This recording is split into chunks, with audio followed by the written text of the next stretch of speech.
everyone, my name is Leanne and today I wanted to talk to you about some Irish books that are by people of colour. If you don't know, I am one of the 3 co-hosts for the Irish Readathon, which is a readathon that runs throughout the entirety of March where we encourage you to read more Irish books than you normally would. So if you read just one Irish book during the month of March, you have participated. We also have some reading prompts to encourage you to push yourself with your reading a little bit more. I will leave my announcement video linked in the cards and in the description so you can find out more about it.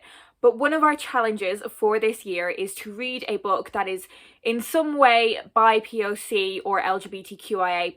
This can be either the author themselves or something in the characters. Last year I did a video recommending some LGBTQIA+ books to you. Again, I will leave that linked, and that list is definitely by no means exhaustive. There are so many more queer Irish books out there, but there are far fewer books that are Irish that are by people of colour. So today I'm going to be talking to you about some of the books that would fulfill that prompt for reading a BIPOC book, and some of these books I've read, some of them I haven't read but I'm planning on reading very soon. They will all be linked down below in the description so you can find out more about them, and if there are any recommendations that you would like to give me as well, books that I have missed off this list, do let me know in the comments down below. I'm going to start with young adult books because our group read for the readathon this year is The Henna Wars by Adiba Jagadar, and this is a female-female romance between Nishat and Flavia. Nishat has recently come out to her family as a lesbian, and a school competition brings these two girls together, and there's a little bit of conflict between them,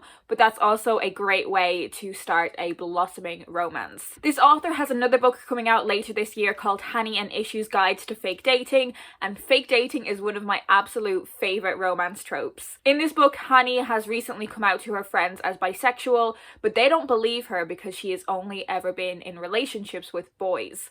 So she blurts out that she has been in a relationship with this girl named Issue. Issue really wants to become head girl, but in order to do that, she has to win a popularity contest, and she's not very popular. And dating Henna might be the perfect way for her to gain some popularity, so these two start fake dating. This one doesn't come out until May, so you won't be able to read it for the Irish Readathon, but it could be one to have on your radar for the future, or if you're watching this after the Readathon. Sticking with YA, I also want to flag Mary Watson. I have not read any of her books before, but they do sound really intriguing. They are YA fantasy, which is something that I don't really gravitate towards, but reading the descriptions of them, they sound really great. Both The Wren Hunt and The Wicker Light have kind of thriller elements to them, but also fantasy young adult elements. There is stuff about folklore and witchy things. There are challenges to overcome, like tasks and battles and that kind of thing. Don't know too much about these ones, as I said, I've never read them, but if fantasy, thriller, YA is your thing,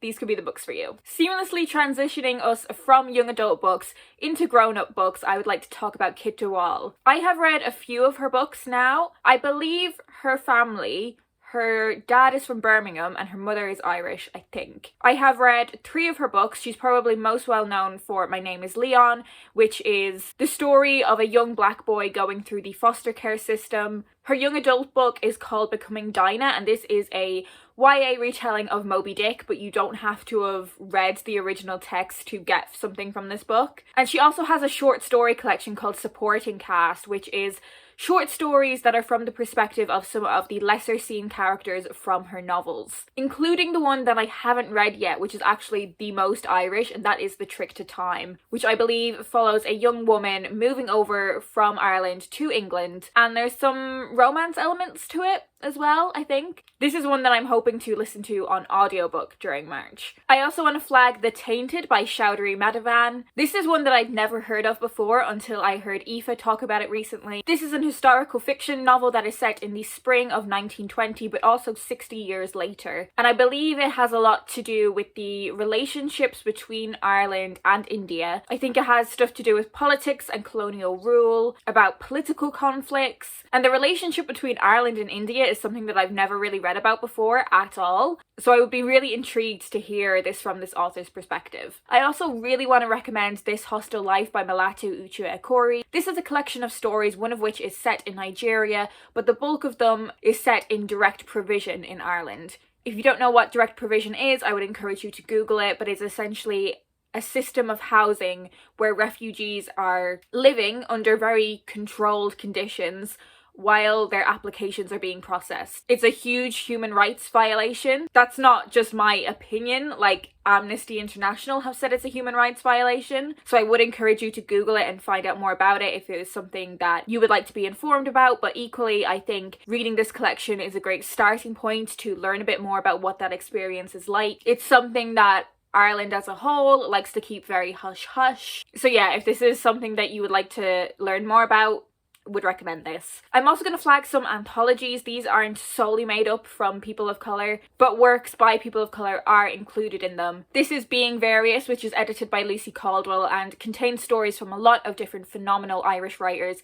including some that I've already mentioned in this video. There's also Writing Home, which is a poetry anthology, again with lots of different contributors. And the idea behind this collection of poems is that they are from people who are hyphenated Irish in some way. People who have mixed cultural or linguistic or ethnic origins, exploring what contemporary Ireland is like and what it is like to be that hyphenated Irish person in contemporary Irish society. There is also a collection called The 32 coming out later this year, I think in July, which is a collection of writing from working class Irish writers, and I believe this will feature some people of colour as well. I also want to recommend to you some non-fiction, because another one of our challenges is to read a non-fiction book. Emma DeBerry's book Don't Touch My Hair was my favourite non-fiction read of 2020, and it is a book all about the history and cultural significance of black hair and black hairstyles. This book was so informative. It taught me so much about black hair care and the incredible history of black hair that I had no idea about. Like how much mathematical intricacy